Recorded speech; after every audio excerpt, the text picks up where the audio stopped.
একটা বড় হুজুর বলতেছে যে মহিলারা যেহেতু দুর্বল জাতি, তারা হলো দুর্বল হাদিস মানবে, আর পুরুষ জাতি হলে আমরা হলো সবল হাদিস মানবো, নাভির নিচে হাত বাঁধবো। এই কথা বলছে এনায়েতুল্লাহ আব্বাসী ওয়া সিদ্দিকী ওয়া কাফের ফ্যাক্টরির মালিক। শুনছেন এই কথা?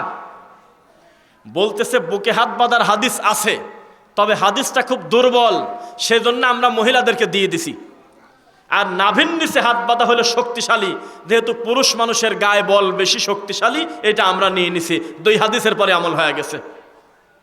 এটা পাবলিকের সামনে বলতেছে, হাজার লাখ মানুষের সামনে, কেউ প্রতিবাদ করে না।